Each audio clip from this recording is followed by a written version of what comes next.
Hello. Happy Winning Wednesday. This is Marcia Y. Collins Brown, speaker, coach, and author. Today, I want to talk to you about removing the mask, uncovering love, confidence, and freedom. This is my 20-minute signature talk. How many of you can resonate with the term golden handcuffs? I want you to just kind of ponder that for a moment. Golden handcuffs.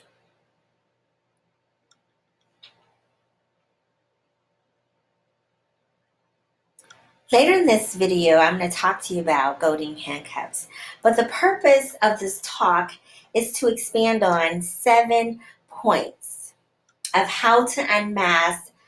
And I'm going to give you 3 practical strategies on how to recognize the golden handcuffs. So let's talk about golden handcuffs. Well, golden handcuffs is a facade. It is not a badge of honor. And though sometimes we look great on the outside, we're smiling, we have our bling, we're put together, but some of us are crying. We're suffering in silence. I know this story all too well because this person was once me. I looked great, put together on the outside, while I secretly suffered in silence, unable to tell my family or friends exactly what I was going through or experiencing at the time. It was like I was wearing golden handcuffs.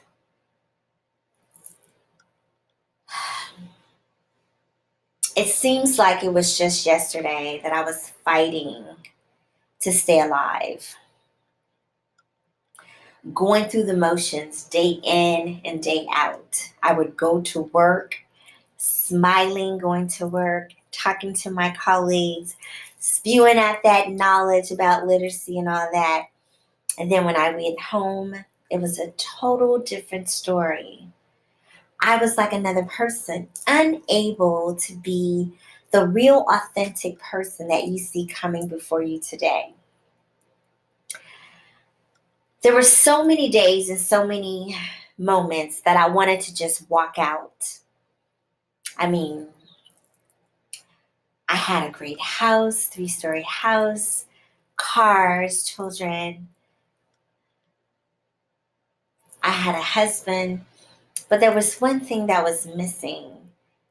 And that one thing that was missing was I didn't feel love.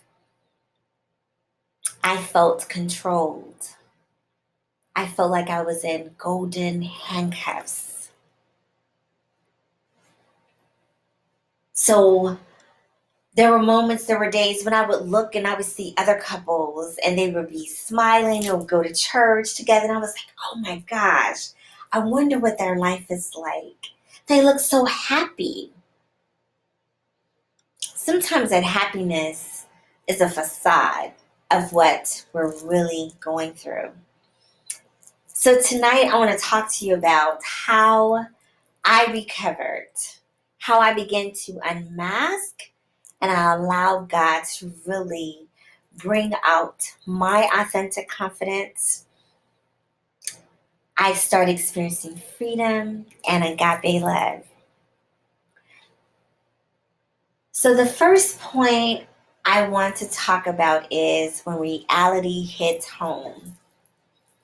Ladies, when reality hits home. Now we know when reality hits home when we say to ourselves over and over again, this is going to be different. He's going to change. It's not going to be the same thing over and over again. And we continue to go through the motions day in, day out, as if there is hope one day. But then reality hits home when the negative expressions to keep coming. And you start to look at yourself in the mirror differently, like, well,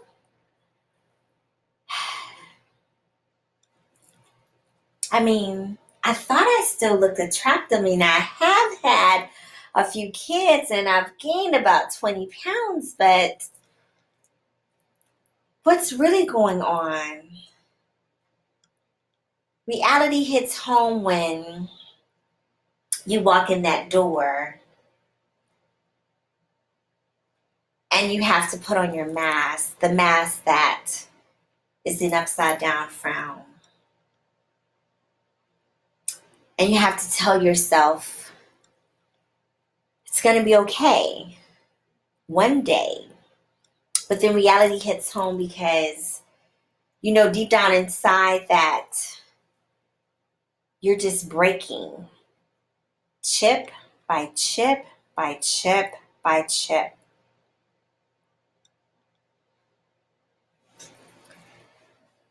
And so you contemplate on what if I decided to really take my life back? What if I decided, you know, this girl, this once 25-year-old who had guts, who had this go-getter attitude, who had spunk, who could do anything she wanted to do, who dreamed big, could really go out and do it without a man. Yes, I can do this. But then you start to think, oh wow, but what will my friends think? Well, but what will I tell my family? I mean, I haven't told anyone. I can't even talk about this to my family, my friends. What would they think of me? They're going to think I'm a failure. Self-doubt is point number 2, and it sets in. And it stunts you right in your track. How many of you guys know what I'm talking about? That's reality hits home and self-doubt starts to sink in because now you're looking outward and you're like, well, maybe it's not so bad after all. I mean, been together for a long time. I mean, it ain't so bad, right? I mean, other people have it worse. But then the fear of the unknown, which is my point 3. Because though reality still hits home for you and self-doubt sticks in, you start to have fear of the unknown. And fear of the unknown is that you really can't see all of the stairs, but you know there's a rainbow at the end, but you can't see how it's all going to happen. See, ladies, let me tell you a little bit about Marcia. I'm that type of woman that I like to know all the pieces. Like, okay, God, like, what are you doing? Can you show me a little bit? And so when we don't have all the pieces of how it's going to work out, that fear can set in. Fear of the unknown. Like, how am I going to pay my rent? How am I going to pay for those car repairs when it breaks down? Am I going to be able to still keep up my same lifestyle? What about having the same circle of friends? Oh my goodness, and let's not forget about church. What would they say when I walk in church by myself and they say, hey girl, how you doing? Where's the hubby and the kids? And you have to just smile and like, we're good, you know, because you don't want them to know. So all of this plays in your head day in and day out. Day in and day out. But then something happens. A few years later, you pray and you seek God's face and you feel the Spirit really unctioning you and say to you, Marcia, I said I would never leave you nor forsake you. So why do you have fear? Why are you so concerned about what you will eat, what you will drink? Don't I take care of the birds? You are my precious child. Won't I take care of you? And then you begin to like, oh, okay, so I'm starting to feel my stride back, right? You start to feel a little bit confident that you can do this. You look in the mirror like, okay, I have my degrees, I have experience, I'm articulate, I'm smart. I can definitely network and I can make this come together. And so that transformation, which is my point number 4, is when you begin to notice the gap of the fear of the unknown and the transformation, that you can do all things through Him who strengthens you. So you begin to take baby steps, baby steps. You pray a little harder, you write, you call out to God. Because again, whatever it is your outlet, my outlet was writing. And so when I wrote, I received vision. I received hope. I received steps from God. And then the miraculous happens. Point 5. Those scars that you once carried, they begin to heal like cocoa butter.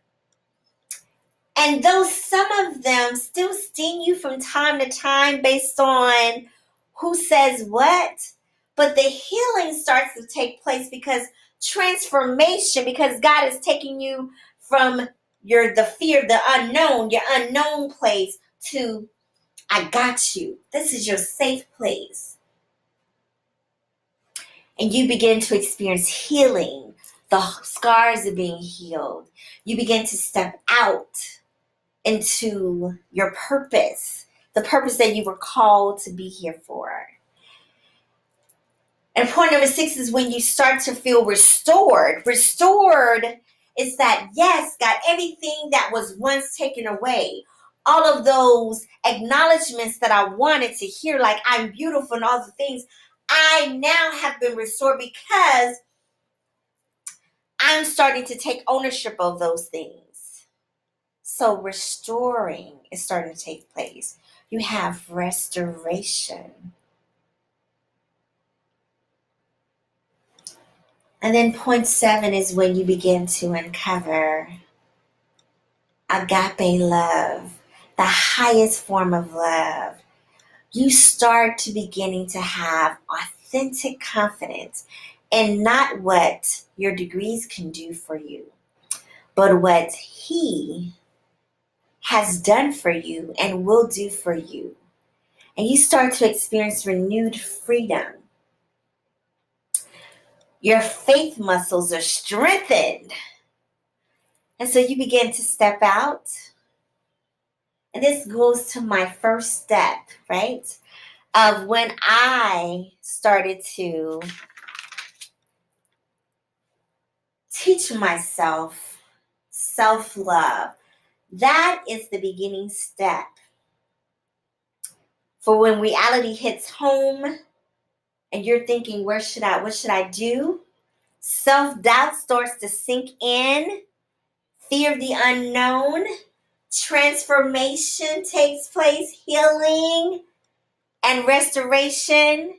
So practical resiliency step number 1 is learning how to have self-love. I have to love me before I can love others. So how do I do that? Well, the first thing that I had to do was that I had to say daily affirmations. So I had to look in the mirror at myself and I had to say, Marcia, you are beautiful. You are a designer, unique, one of a kind. Out of all the people in the world, there is only one you. I want you to get out there and strut your stuff. Okay?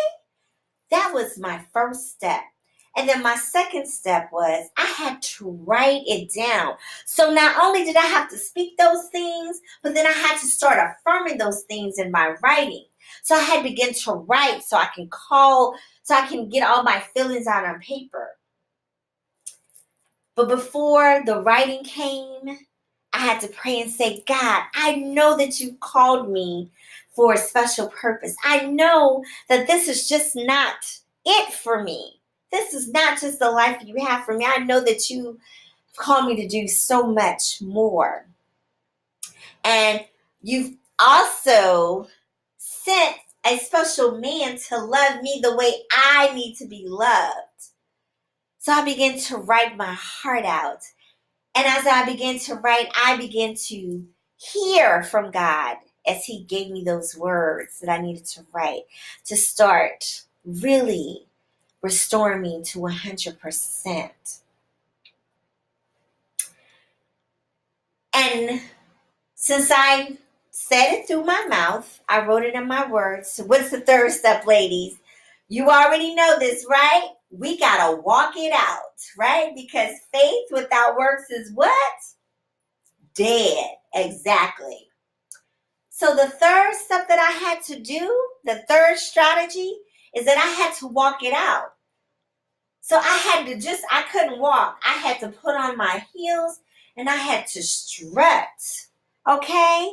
You know, when you just got your hair done, your nails done, and you're like, I know I'm looking good. I know I can do this. But we have to strut. Okay? Even when things aren't already put together, but we call those things that are not, that as though they were. So that's how we get to that self-love. That is the first step, is teaching ourselves self-love.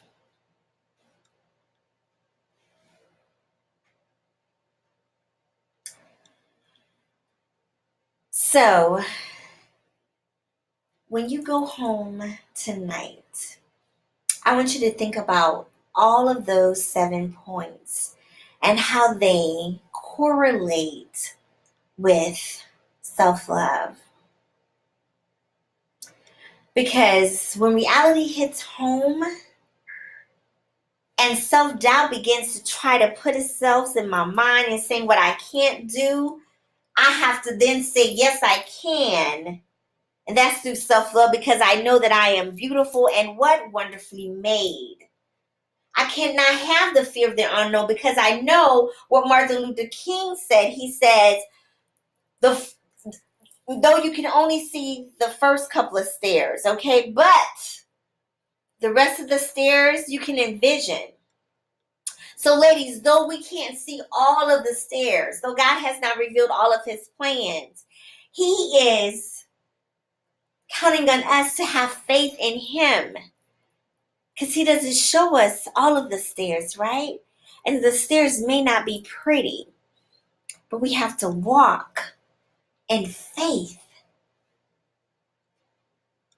and not by sight. And when we start to do that, we start to become transformed by the renewing of our minds.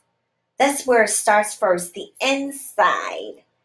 It takes place in the inside first before we can start to develop those things outside. And once that transformation happens inside, the healing of those scars takes place on the outside, because now we begin to start healing. And so when we heal again, we can trust again. We can love again. Yes, I can be apologetic to myself. I'm sorry. I can forgive myself. I don't have to beat up myself anymore for being something that I wasn't, for saying things negative to myself. I can be all that He's called me to be. And you can truly uncover agape love when you don't depend on a man. to say you're beautiful because you already know you're beautiful inside and out. So when he comes, and he came, ladies, he came at the nick of time. And when he told me that I was beautiful and I was the best thing that ever happened to him, I said, thank you. And yes, you're right. I am the best thing that's ever happened to you. And is the best thing that ever happened to me. So again, self-love, go home tonight and you practice those steps I talked about. I thank you for the opportunity to be able to serve as your speaker. I would love the opportunity to serve as your coach. I would love the opportunity to really get down and pour into you where we can really take a deep dive into what you really need to do to tap into your inner self and start walking with authentic confidence in your God-given purpose as you start to unmask and transform, heal, and become that woman that he's called you to be. And whether it's finding love or if it's just how to love yourself, we can do that as well. Please reach out to me. I'm online. You can find me on my website at www.iammarcia.com. That's www.iammarcia.com. It was a pleasure, an honor to serve you. And I want to encourage you, I want to empower you to play this video over and over again. Every day, say to yourself, I am beautiful.